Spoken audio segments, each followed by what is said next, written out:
కడప జిల్లా పులివెందుల నుంచి సీనియర్ నేత సతీష్ రెడ్డి వైసీపీలో చేరారు. సీఎం జగన్ సమక్షంలో వైసీపీ కండువా కప్పుకున్నారు. 27 ఏళ్లు టీడీపీ కోసం కష్టపడి పనిచేసినా అవమానించపరిచారని ఆరోపించారు. సతీష్ రెడ్డి 2020లో టీడీపీకి రాజీనామా చేసి 4 ఏళ్లు రాజకీయాలకు దూరంగా ఉన్నారని చెప్పారాయన.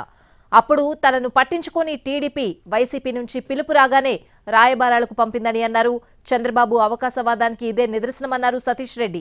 27 ఏళ్లు వైఎస్ కుటుంబానికి వ్యతిరేకంగా పోరాడినా తనను వైసీపీలోకి సీఎం జగన్ ఆహ్వానించారని చెప్పారు. ఇకపై తన ప్రయాణం జగన్తోనే అన్నారు సతీష్ రెడ్డి. ఆయన ఏ బాధ్యత అప్పగించినా నిర్వర్తిస్తానని అన్నారు సతీష్ రెడ్డి. ముఖ్యమంత్రి గారు సాదరంగా ఆహ్వానించారు. నా యొక్క అవసరం కూడా ఆయనకు లేదు, ఎందుకంటే నేను అత్యంత రిస్క్ తీసుకొని అత్యంత కష్టపడినటువంటి పరిస్థితులప్పుడు కూడా 90,000తో ఆయన నెగ్గారు.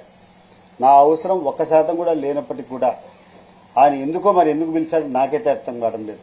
ఆయన ఏ బాధ్యతలు చెప్పినా ఆ బాధ్యతలు శిరసా వహిస్తాను, ఆ బాధ్యతలను సమర్థవంతంగా నిర్వహిస్తా తప్పితే నేనంటూ నాకు ఇది కావాలని చెప్పి జగన్మోహన్ రెడ్డి గారిని కోరేటువంటి పరిస్థితి లేదు, అవసరం